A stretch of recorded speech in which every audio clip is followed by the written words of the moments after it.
Hi everyone, my name is Trent. Thank you for the introduction. I actually got my career in natural resources started as a volunteer at this park, so it means a lot for me to come out here and talk to you guys about some of the fish and some of the cool things that are going on. So a couple winters ago, I was working for California Department of Fish and Wildlife up in Mendocino County. So a lot of what I'm going to be talking about today is some of the work that I did out there and talk about how it relates to the area down here. So without further ado, let's get started. I should mention, I haven't given a long presentation in a while, so I'm going to pause and take some breaths every now and then. I'm a little bit nervous. So firstly, I want to talk about some learning goals. I really want everyone to learn about what an anadromous fish is, learn some of the identifying characteristics for the coastal salmonids we have in the state. I also want to educate you guys about some fisheries science and techniques, the things that I did in my day to day, and hopefully have some hope and good news for the fish going into the future. I'm sure we could all use that in times like this. So firstly, I wanted to talk to everyone and ask, what is a salmon? Anyone in person or on Zoom want to chime in what you think a salmon is? Anadromous fish. Anadromous fish. There we go. That's exactly right. Salmon are fish. How do we know that a salmon is a fish? What kind of traits or features do they have? Gills. Mhm. Gills, fins. Nice. Gills, yeah.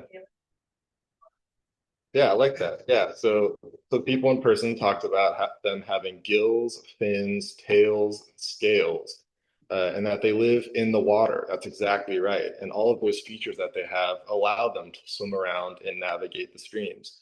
But salmon don't just live in fresh water and rivers. Where else do they live? In the ocean. That's exactly right. Salmon are a very special kind of fish that migrate from the ocean to freshwater and back, or rather from freshwater to the ocean and back. And as people kind of mentioned earlier, we call that kind of life history anadromy. Salmon are an anadromous fish.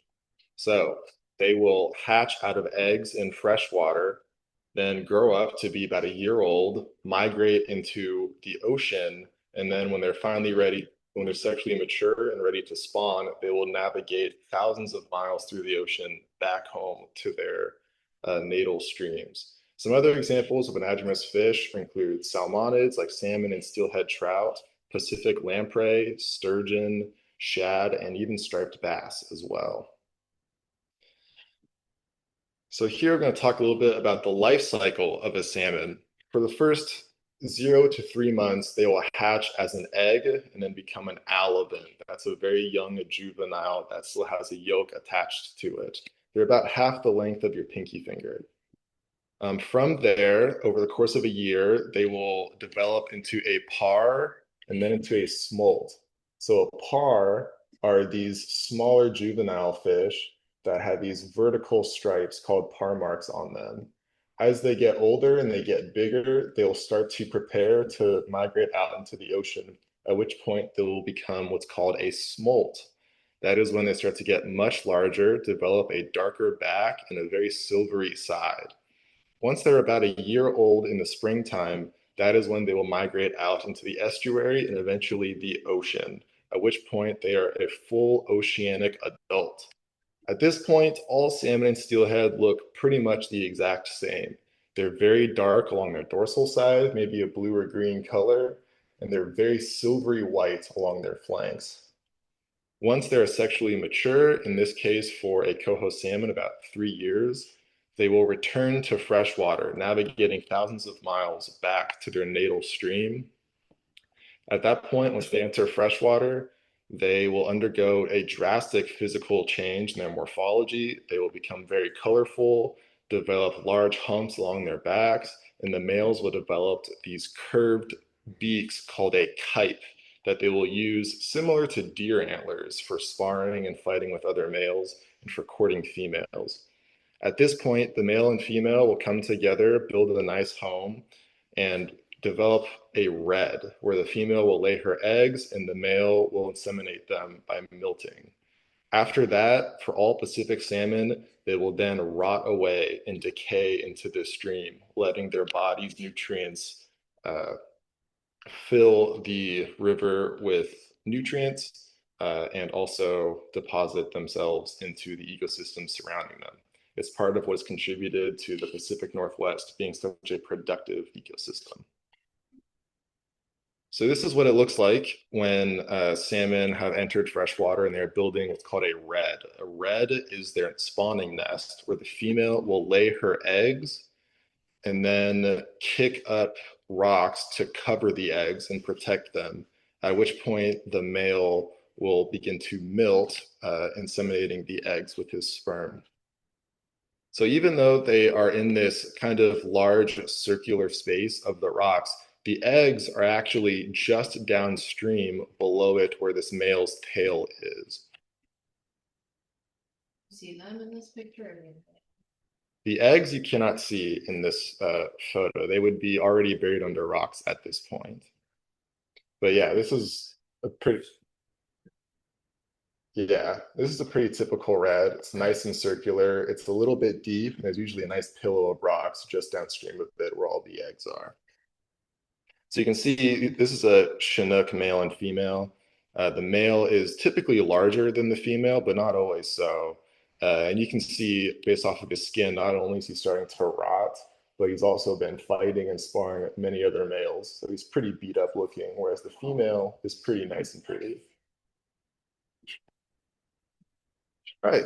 So along the Pacific Ocean, we have six primary anadromous species of fish, five of which are salmon. That is the Chinook, chum, coho, sockeye, and pink salmon. Primarily in California, we have Chinook and coho salmon, but further north, as far south as the Eel River, we also have a small population of chum salmon. We also have another anadromous fish called a steelhead that is actually a rainbow trout, and I'll talk about them a little bit later. But first, most importantly, I want to talk about coho salmon. Coho salmon, Oncorhynchus casuch, are one of the larger of the salmon species, and they can grow anywhere from 50 to 80 centimeters long, so about 2 to 2.5 feet. They have white gums, but entirely black mouths, and flared nostrils. And on the juveniles, they'll have a sickle-shaped anal fin with a clear white line at the tip of it. I'm not sure how well you guys can see that in the image or how well you can see my mouse for that matter. Um, they will have a very green back, and when they come into fresh water to spawn, they'll be very bright red on the sides. And another important identifying characteristic is they will not have spots on their tail. So their range throughout California pretty much extends as far south as Santa Cruz. They don't really go any further than Monterey County. Um, Certainly, their historical range is much greater than it is now, primarily locked to those anadromous coastal waters, not really going too far into the Bay or the San Joaquin Delta. A lot of the work that I was doing was in Mendocino Coast, which is pretty much exactly where that line is pointing to, just a few hours north of here. This is a perfect photo of a very nice male that we caught in our trap one of these days. And this is just a perfect specimen. It's a male. It's a beautiful red color along its sides. Its dorsal flank is entirely olive green, covered in nice big spots. You can tell it's a male not only because of his hump and his deep coloration, but also by his hooked jaw called a kype. Again, here's those really dark characteristics with a very light colored gum line and a flared nostril that just sticks out right out of the water. Another characteristic about coho salmon that I didn't talk about is their gill plates will also have a very nice rosy red hue on it too. Here are just some photos that I have of coho salmon out in the streams. This is what it looks like on a spawning survey when you're looking into the water. In that left photo, we have a big, colorful male just below a spawning female migrating through the water. And then in the right image, we have two spawning males that were fighting each other. I wish I could have been able to upload the videos instead of just these screenshots, but I'll take what I can get. Yeah, the next big salmon species that I'll talk about is the Chinook salmon, Oncorhynchus shawitsha. This is the largest salmonid that we have in North America.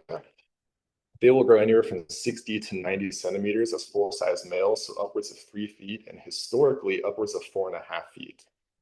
One of the largest Chinook salmon ever caught in the world was actually in California, and it weighed 55 pounds. So these are human-sized fish.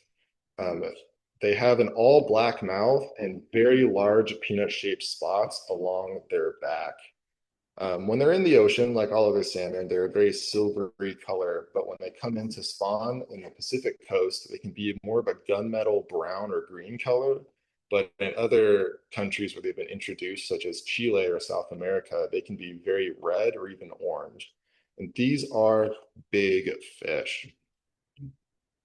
Um, their run is also very similar to the coho salmon. It's primarily in the Northern California, but unlike coho, they have several different runs throughout the year. I'm primarily going to be talking about the fall run, which occurs anywhere from October to late December. But another kind of fun thing about the Chinook salmon is if you look at this map, you can kind of see that they do come into the Bay Area and they follow down south into the San Joaquin River and also further north into the Sacramento River. And if you look at their spring summer run, historically, they used to be able to get all the way out into the foothills of the Sierra consistently every year. I think it's pretty fascinating. That's a pretty long journey. These are just two nice photos that I found of some Chinook salmon. To the left, these are very typical spawning colors. There's that kind of gunmetal brown green color on those fish. Those are probably a little more fresher from the ocean. And to the right is actually a photo that I took here in the park down by Big Rock Hole of a Chinook carcass that I came across once. So they do make it out to this river. All right, the next fish I want to talk about are steelhead. So these are anadromous forms of rainbow trout, Oncorhynchus mycus iridius. When they are resident stream forms, they kind of grow not much larger than a foot as a fully mature adult. They have this beautiful yellow-green coloration along their sides, white-tipped fins, beautiful red brick line along their flanks, and sometimes even parr marks through adulthood.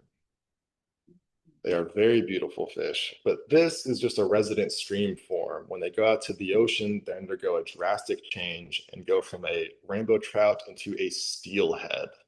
So these are the fish that actually make it out into the ocean and come back to spawn. These guys can be anywhere from 60 to 90 centimeters, so that's about 2 to 3 feet and even larger under right conditions. They have bright white mouths, bright white gums, and bright white tongues, and they are covered with many fine spots.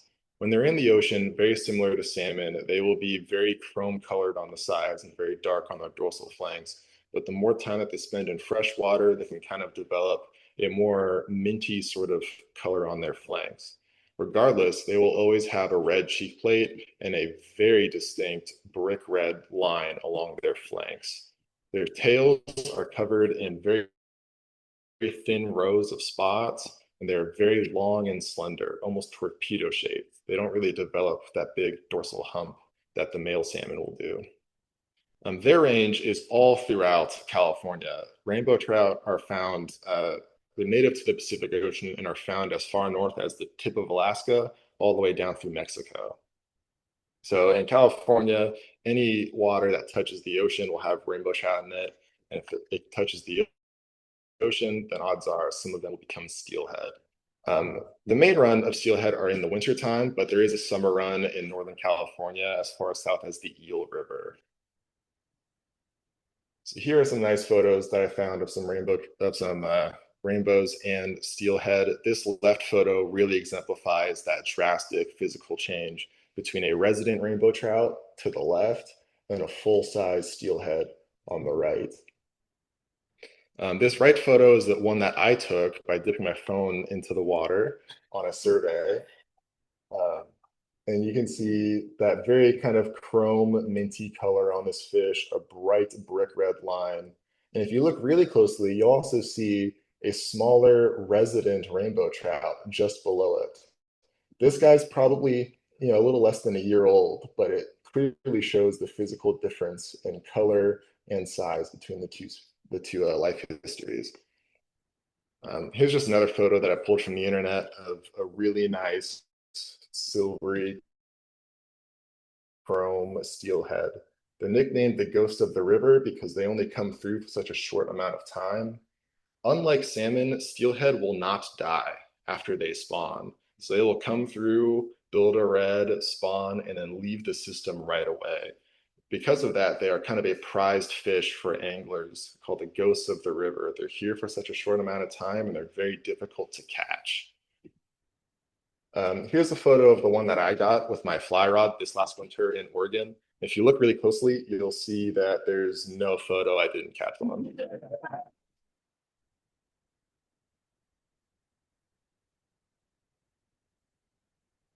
Alrighty. Before I kind of talk about my the project that I was working on, does anybody have any questions so far about salmon biology or anything regarding these fish? Emily? I'm curious, you're talking about like a lot of change that's happening, and it sounds like that transition is happening in between the saltwater and the freshwater. What is actually like triggering that change? Is it the difference in water? Like their bodies just know? Yeah, it's a couple of different things. Really, it's a combination of things. But certainly when they begin migrating back into freshwater across the ocean, that at that point they stop eating food. And so they will go months and months without eating. Once they finally enter the freshwater, it triggers a chemical change in their bodies to change their morphology. So every salmon fresh out of the ocean is very bright, silvery, chrome colored. But as it spends more time in freshwater, it starts to physically change. Um, so it is a change that is triggered by fresh water, and it knows that it's getting ready to spawn. It starts jacking itself up on hormones, very similar to deer and elk will during the rut. And for the males, they'll develop a bright, sorry, not bright, a very large dorsal hump on themselves, making themselves look bigger and stronger and tougher. They'll develop that hooked type to spar with each other. Um, but also they've stopped eating, and so their immune system completely crashes. All of their organs shrink except for their sexual organs and their muscles just to keep on swimming. So because their immune system fully stops, they're on a ticking time bomb before fungus and parasites and just simple starvation kill the fish eventually. It's a whole combination of factors that eventually lead to their death. Um, but yeah, so it's triggered by fresh water, and because they're in the fresh water and they're getting ready to spawn, it's also a hormonal change in their body that allows them to change. Find it interesting because Mhm. they also go through a morphological change, Mhm. but they never leave fresh water. Correct. Yeah. What would that, I mean, you may not know, but what would be triggering their rotting? Yeah, it's a similar thing. They stop eating food, so they still are subject to diseases and parasites around us. That's right. But they also, it's very similar, change their morphology because they're so jacked up on hormones, getting ready to spawn. Mhm. Yeah, that is a very good question. I should look into that more.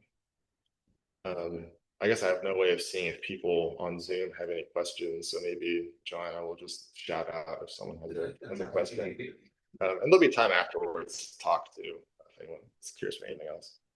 I'm not seeing any Alrighty. questions in the chat. What was that, sorry?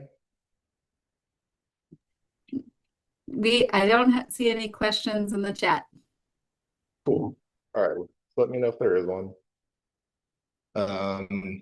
Alrighty, so now talking about the job that I was doing, some of the work that's going on in coastal California, I'm going to talk about CDFW's Coastal Monitoring Project. This occurs all throughout the coast of California, from the north to the south, but the work that I was involved with was in Mendocino County, just a few hours north of here. The project goals, there's several of them, but primarily it is to monitor the salmonid populations throughout the state, generate abundance and population estimates, collaborate with tribes, protect ecosystems, and restore natural resources. The area that I was working in was primarily spearheaded by three different agencies, the first being California Department of Fish and Wildlife, Pacific States Marine Fisheries Commission, and the Nature Conservancy. Nature Conservancy, I'm sure some of us are familiar with, is a nonprofit, non-governmental organization that conducts natural restoration work throughout the country and the world. And the Pacific States Marine Fisheries Commission is a pseudo-federal agency that is designed to manage the fisheries along the Pacific coast and the ocean. So as I said, this is a map of the central coastal California. And I think Szkolocek. What was that, sorry? Yeah. Do you have questions or?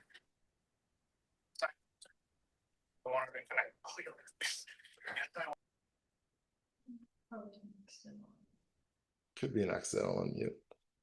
I'll just go ahead and keep going. So yeah, the subspecies of coho salmon that we were working with is called the Central California Coastal Coho Salmon. That's 4 C's in its name, by the way. So you can see at the very bottom of this map, we're down here in Santa Cruz. Down here in Santa Cruz, and way far up north here in this purple, in the first half of this yellow is where I was working out in Fort Bragg. We were monitoring each of these streams from Usal Creek down to the Garcia River. So we had a pretty wide sampling universe. So with all of these goals that CDFW has in mind to protect ecosystems, restore resources, generate these estimates, you might be wondering, how are these ambitious goals achieved? And the primary answer for that is generating data and performing life cycle monitoring, trying to monitor every single part of the salmon's life history in our county. And there's several different ways to do this. The first are simple spawning ground surveys, where you actually go out there in person to look for these fish. The second is adult trapping.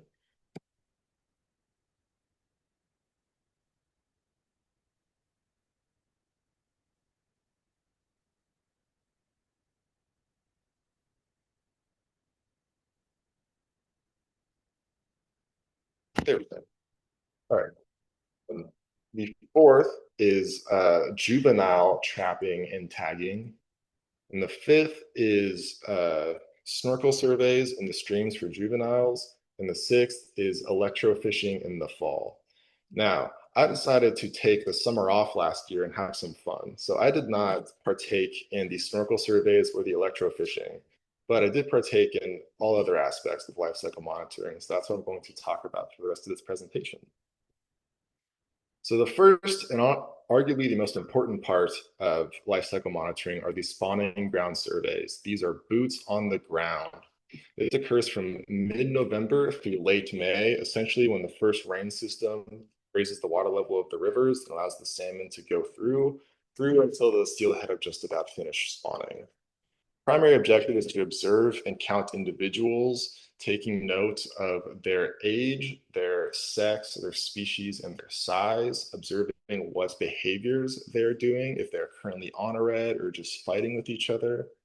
We will also go around and measure and mark reds where the salmon are spawning, measure their widths, their lengths, identify them to species, and also drop GPS points for them.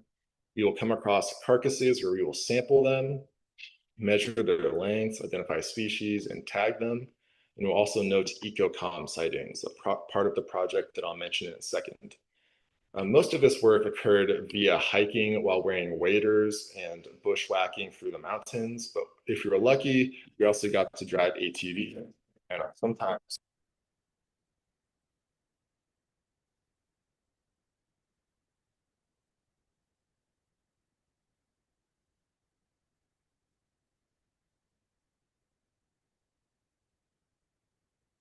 all right. I want to talk about in the light of a spawning ground surveyor. So we start off our day at 7 o'clock in the morning. These are 10-hour work days. We usually get there before the sun even rises. There, we would meet up with our partner for the day, grab any sampling gear that we need, our waders, load up ATVs into the trucks, gather dry suits and kayaks if we need them, and then set out for the day, driving in beautiful Mendocino County. We'd either be driving Highway 1 along the ocean or driving inland through the mountains through Redwood Forest, very similar to this. Once we have finally gotten to our stream site, the section of river that we're going to survey, we don our gear. We put on our waders or our dry suits, we inflate our kayaks, whatever else we have to do. At which point we will start to hike through the river. Our sampling universe is uh, a bunch of smaller segments of river that are broken up watershed by watershed. And so every day we'll be randomly assigned a section of stream to go out and survey. So it's a pretty simple process. You put on your waders, you walk upstream, and you look out for fish and reds. Sometimes, if you know you don't have a very busy day or a short survey, and you come across a really nice fish, especially a steelhead that are kind of rare, you can really take a moment to relax, sneak up on them, take some videos, and really watch them in their natural habitat. It's a very beautiful and special part of the job. That's why we all do it. Other times, though, you'll come across a really murky river and you'll see 10 to 20 fish in a little pool, and you have to sit there and count them, estimate their sizes,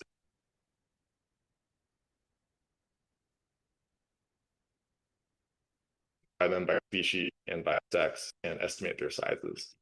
Those are pretty fun times. But every now and then we'll come across a special little guy out there and we'll get a moment to engage with the other wildlife and note any observations that we have. As I said, oftentimes you would go out on a kayak and you would often drive out ATVs through timberland. And sometimes we had to do both, and we would have to pack up all of our kayak and survey gear onto ATVs. Those are pretty lucky days. They'd be pretty long, but other days you didn't get to have ATVs and you had to pack up and you'd have to pack out everything yourself. So those are spawning ground surveys. Those were the most fun parts of the job. But another big aspect of the job was adult trapping using weirs and dams. This is a very important part because as the fish are coming into freshwater, it's important that we get as many morphological features that we can out of them.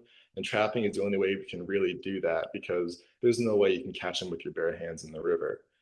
So you would gather morphological data, their sex, their size, their length, what species they are.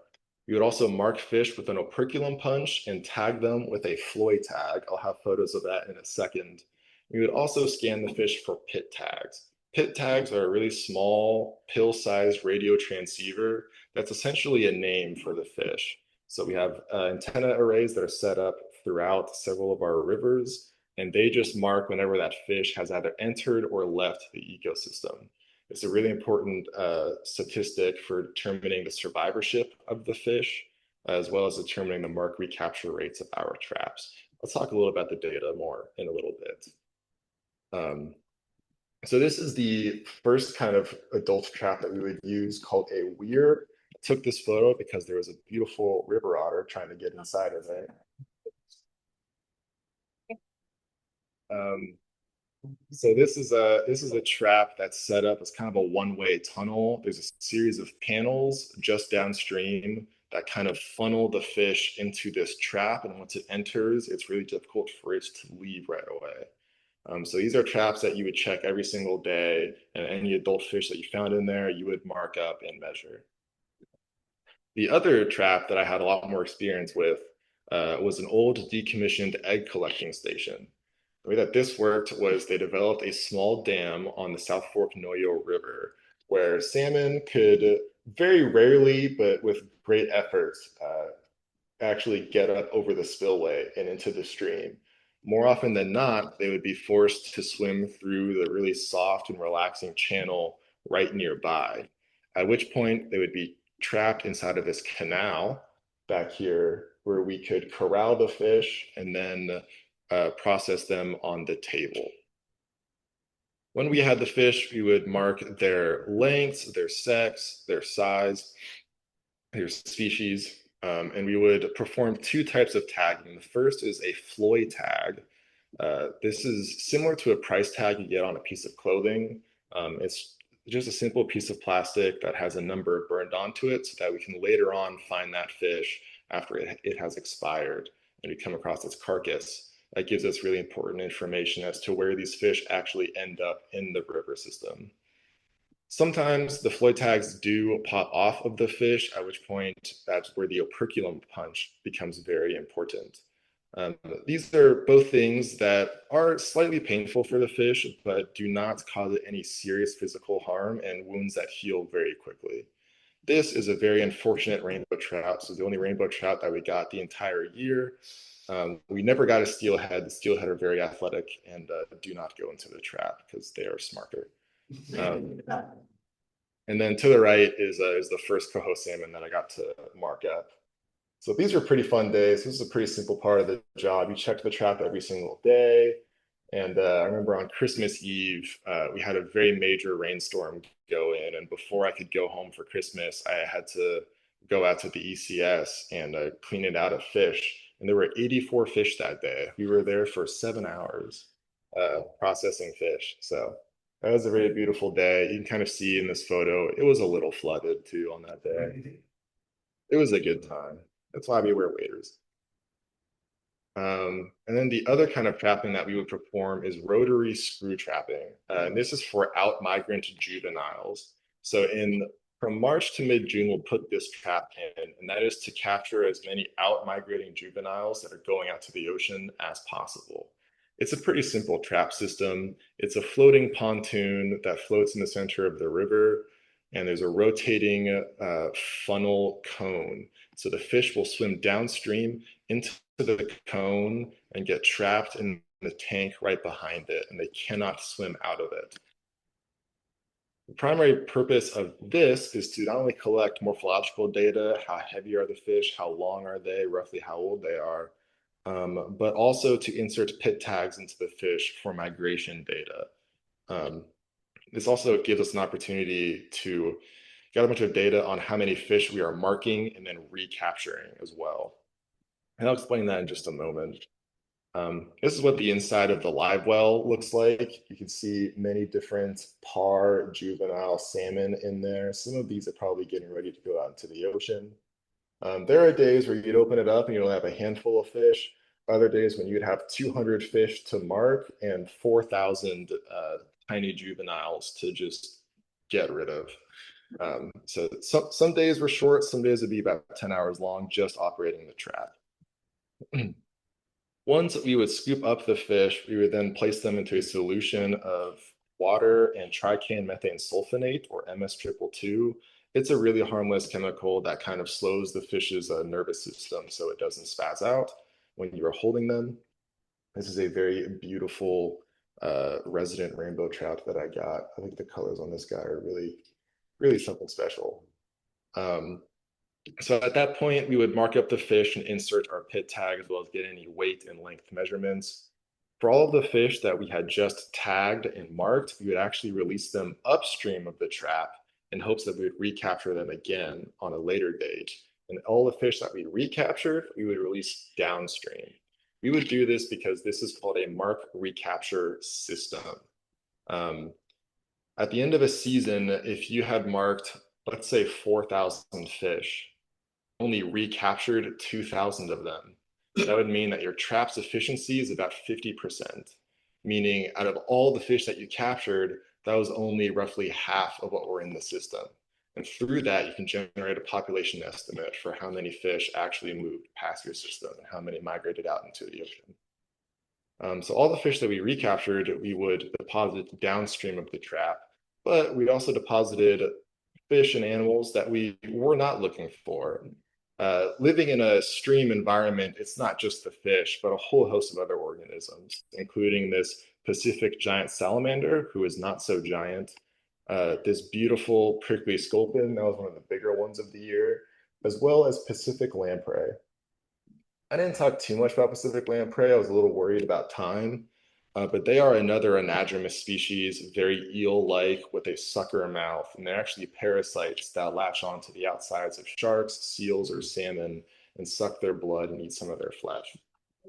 They look like slippery socks with googly eyes on them, but I'll show you the photos that I have. They look adorable, but once you see their mouth, they are quite terrifying. Yeah. So as I just mentioned, salmon don't just live in an ecosystem of just water and fish, but a whole food network of animals. So this is where another aspect of the project is called the ecological community, or the ecocom.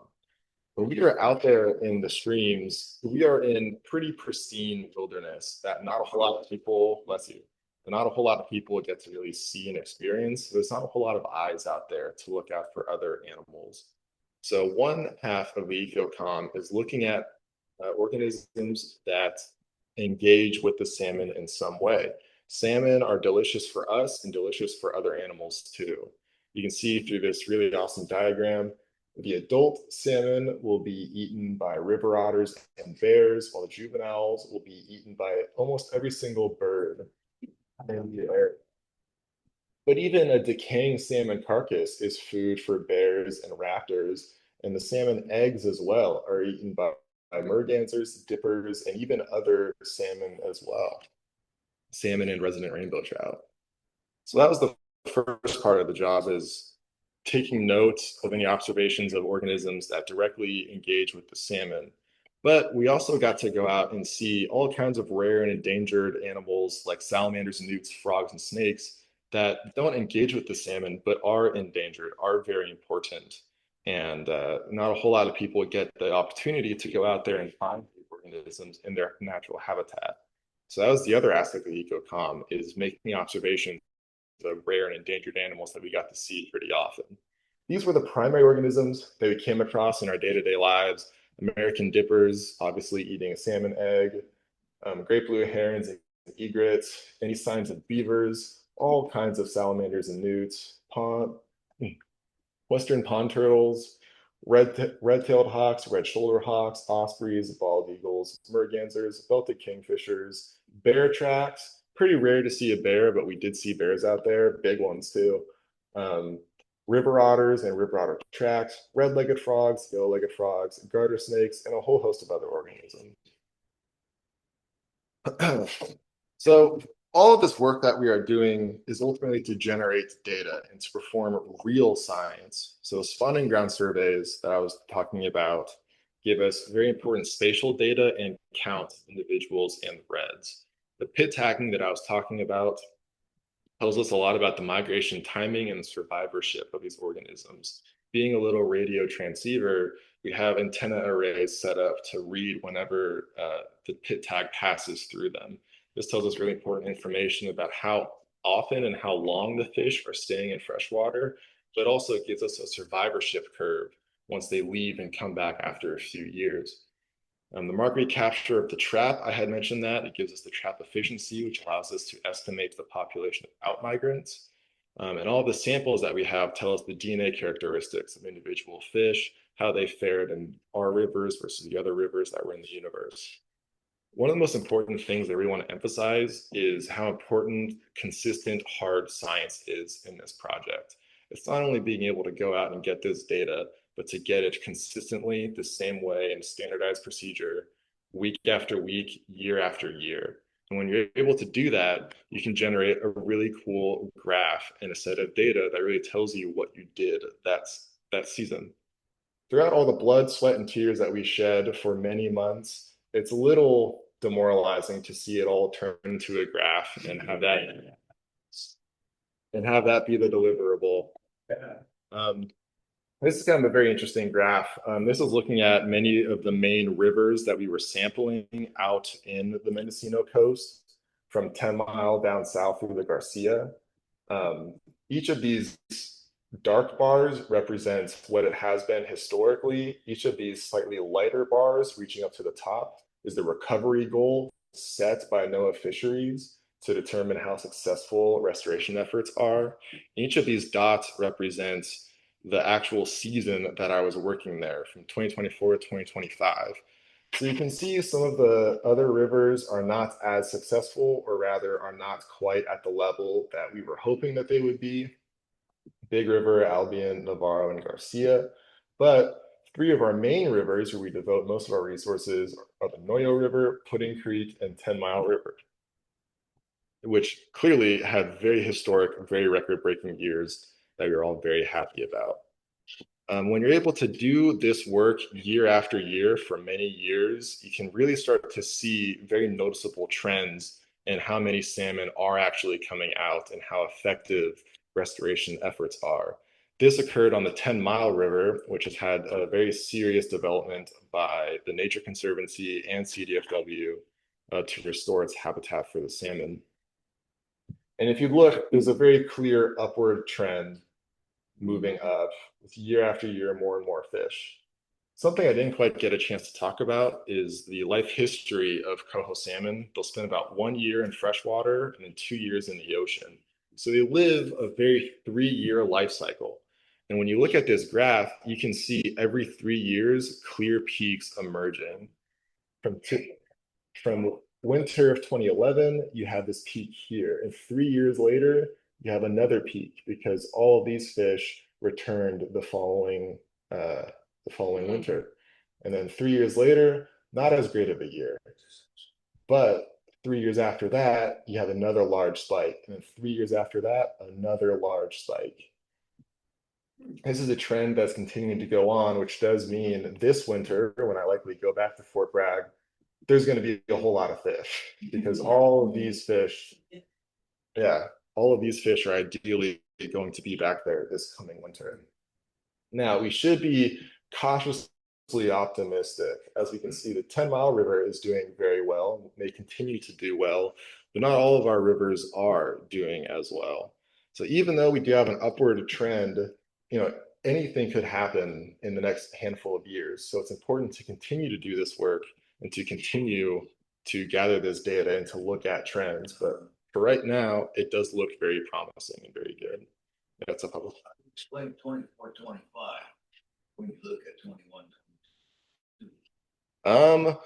I am not entirely sure. You can clearly see that it was a good year compared to others. I think conditions were just particularly good. We had a lot of consistent rainfall that year. So even though we were blown out a handful of times throughout the whole season, there were just tons and tons of fish that were able to come in. That's the best explanation that I can really give. There's just very good conditions for the fish to actually enter. Yeah. So these are really promising, really good trends, but these are just the result of not only very hard science being performed to gather data on the populations, but also the work that is done to allow the salmon to recover. And that's mainly through PBR. Does anybody know what PBR stands for? Emily, what do you think PBR stands for? So PBR, it stands for process-based restoration. What do you think it stood for? Process-based restoration. So this is a long-form style of restoration that is becoming more and more used by different agencies. And the idea is to slowly hijack nature's natural processes to recover and restore itself. So one example, this was on the 10-Mile River, the river that I was just talking about. Nature Conservancy and CDFW did a lot of work to restore the estuary and also restore the floodplain. One of the ways that they restored the floodplain was actually adding wood to these rivers. Historically, the idea following timber development was that there's all these trees in the rivers that are harming the environment and harming the habitat for these fish. So we should get rid of them so the fish have more habitat. But it's actually the opposite case, where these rivers, these trees and dams and wood blockages actually create more habitat for the fish. So a lot of work is being done by many of the timber companies down there, as well as other non-governmental agencies to put wood back into the river. One of the really easy ways to do this without having to spend a whole lot of dollars is by reintroducing beavers, which has been done on Big River in Mendocino County. And they have been observed building lodges, chopping down trees, and reducing willow populations, which is very awesome. Can anybody think of any other kind of process-based restoration that could help with the salmon, but even just something that maybe you guys have experience with? Dig holes and put eddies in. You could do that. You might want to throw some nice sized gravel in there for the reds. Store shade trees. Store shade trees. Yeah, that'd be good. There's a style of PBR that we actually do pretty frequently at the park. Does anyone think of what it may be? Yeah.